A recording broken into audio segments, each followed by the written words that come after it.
Buenas noches, Cadejo. Mi nombre es Gabriel y me gustaría contarte unas historias de terror que le sucedieron a mi abuelo en los años 60, mientras trabajaba como médico en un pueblo en las faldas del volcán. Mi abuelo acaba de fallecer y entre las pertenencias que me heredó, me dejó un viejo diario gastado y maltratado por el tiempo. En este diario, él narra los eventos paranormales y terroríficos que vivió estando en ese pueblo. 1. La llegada al pueblo. El viaje comenzó normal, incluso agradable.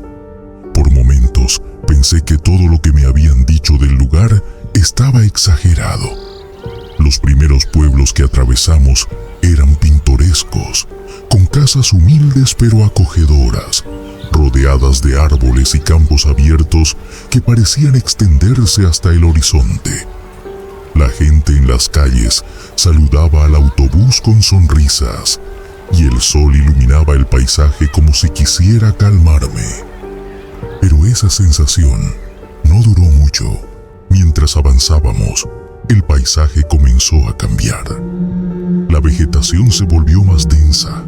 Los árboles, más altos y retorcidos, proyectaban sombras inquietantes que se alargaban con cada kilómetro. El cielo, antes despejado, empezó a nublarse y una sensación de pesadez se apoderó del ambiente. No era solo el cambio de clima, era algo más, algo que no podía explicar. La primera gota de lluvia golpeó la ventana como una advertencia y poco después una tormenta estalló con furia. Los relámpagos iluminaban brevemente el camino, dejando ver un sendero de tierra rodeado de cerros y barrancos. El último pueblo con electricidad quedó atrás hacía rato. Ahora, todo lo que nos guiaba eran los faroles temblorosos del autobús, que apenas lograban rasgar la oscuridad. El autobús traqueteaba sobre cada bache, y con cada sacudida sentía que las tablas del suelo iban a ceder. El interior olía a humedad y sudor. Uno a uno, los pocos pasajeros que quedaban iban bajando en las paradas. Pronto, el silencio se apoderó del autobús. Estaba cansado, empapado y adolorido, pero lo que más me molestaba era el frío. Parecía colarse por cada rendija, como si quisiera llegar hasta los huesos. En una de las paradas, bajo la lluvia torrencial, alguien subió al autobús. Era un hombre, un jornalero por su aspecto, con ropa vieja y desgastada, manchada de tierra y algo más que no pude identificar. Se sentó a mi lado, aunque había muchos asientos vacíos. Su presencia me incomodó de inmediato. Había algo extraño en él. Su piel tenía un tono apagado, casi grisáceo, como si estuviera enfermo. En su cabeza y cuello había marcas de heridas profundas, pero no recientes. Parecían antiguas que en su momento debieron haber sido graves. Como médico, no pude evitar fijarme en esos detalles. Eran heridas que nadie debería sobrevivir. Intenté no mirarlo mucho, pero no podía evitarlo. Su presencia era pesada, como si llenara el aire a mi alrededor. Estaba tan cansado que eventualmente cerré los ojos, pensando que tal vez todo era producto de mi imaginación. No sé cuánto tiempo pasó, pero me despertaron unos murmullos. Abrí los ojos lentamente, y ahí estaba él. Estaba inclinado hacia adelante, susurrando algo en una lengua que no reconocí. No era español, ni nada que hubiera escuchado antes. Su voz era grave, raspada, como si hablara desde lo más profundo de su garganta. Los sonidos eran inhumanos, casi guturales. El escalofrío que sentí fue instantáneo. Quise moverme, pero mi cuerpo no reaccionaba.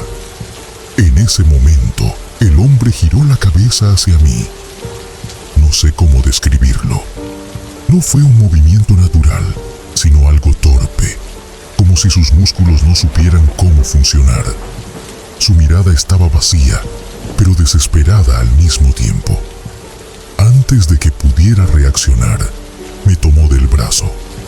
Su mano estaba fría, como si no hubiera vida en ella. Intentó decirme algo. Sus labios se movían con dificultad, como si cada palabra le costara mucho esfuerzo. Aunque no entendí lo que decía, su expresión lo decía todo. Era una advertencia. De repente, el autobús se sacudió violentamente. Una de las llantas había reventado y el conductor frenó de golpe. Todos nos tambaleamos en los asientos y el impacto me hizo soltarme del agarre del hombre. Todos bajamos a revisar el daño. La lluvia caía con tanta fuerza que apenas podíamos ver a 1 metro de distancia. Ayudé como pude, sosteniendo una linterna mientras el conductor cambiaba la llanta, pero no podía dejar de mirar a mi alrededor. Tenía la sensación de que algo nos observaba desde los árboles, algo que se movía entre las sombras. Cuando subimos de nuevo al autobús, busqué al hombre, pero no estaba por ningún lado. Pregunté al conductor, pero me miró como si estuviera loco. Aseguró que nadie más había subido en la última parada. El resto del camino fue un tormento. No pude quitarme de la cabeza esa mirada vacía ni las palabras que intentó decirme. Después de lo que parecieron horas, finalmente llegamos al pueblo. Cuando bajé del autobús, supe de inmediato que algo en este lugar estaba mal. El aire era frío y pesado. Las casas eran de adobe y paja, las calles de tierra, y la única luz venía de unos faroles viejos que parpadeaban como si estuvieran a punto de apagarse. Algo en mi interior me decía que no debía quedarme ahí. Pero ya era demasiado tarde. El viaje había sido largo, interminable diría yo. Llegué de madrugada, cuando el frío era más cruel y la niebla cubría todo como un sudario. Apenas puse un pie fuera del autobús, el aire denso me golpeó el rostro. Olía a tierra mojada, a leña quemada y a algo más. Algo rancio, algo que no supe identificar. No conocía a nadie, no tenía idea de dónde estaba ubicada la casa donde debía hospedarme. Las calles de tierra estaban desiertas y el único sonido era el de la tormenta alejándose en la distancia. No tenía otra opción. Pasaría la noche en la unidad de salud del pueblo. La pequeña clínica era un edificio viejo, de paredes manchadas por la humedad y el paso del tiempo. Empujé la puerta con algo de esfuerzo y entré. El lugar olía a alcohol, medicina y desinfectante, pero debajo de esos olores familiares había otro, más sutil, algo parecido a la sangre seca. Un hombre estaba sentado detrás del escritorio. Era el médico del pueblo, un anciano de rostro curtido, con ojeras profundas y una expresión de agotamiento permanente. Aún así, me recibió con amabilidad. «Debes de ser el joven doctor», dijo con voz rasposa. «Te esperábamos más temprano». Le expliqué todo lo que había pasado en el camino. La tormenta, el autobús varado, el extraño hombre que se sentó a mi lado. A medida que hablaba, su expresión cambió. Cuando mencioné al desconocido, el viejo médico me interrumpió de golpe. «Dijiste que tenía heridas en la cabeza y el cuello». Me sorprendió su reacción. Asentí, aliviado de pensar que, después de todo, aquel hombre tal vez era un habitante del pueblo y que todo tenía una explicación lógica. Pero el anciano no parecía convencido. Su ceño se frunció, como si estuviera procesando una información que no quería aceptar. «¿Qué pasa?», pregunté. El médico tardó un momento en responder.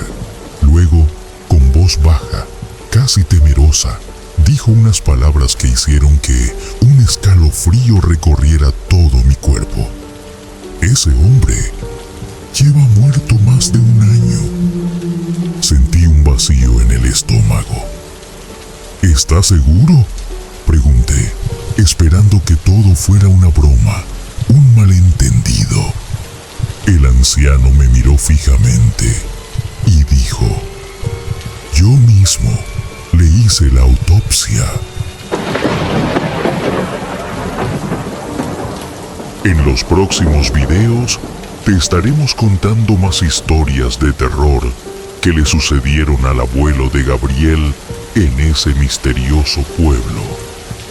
Suscríbete y activa las notificaciones para no perderte ninguno de nuestros relatos de terror.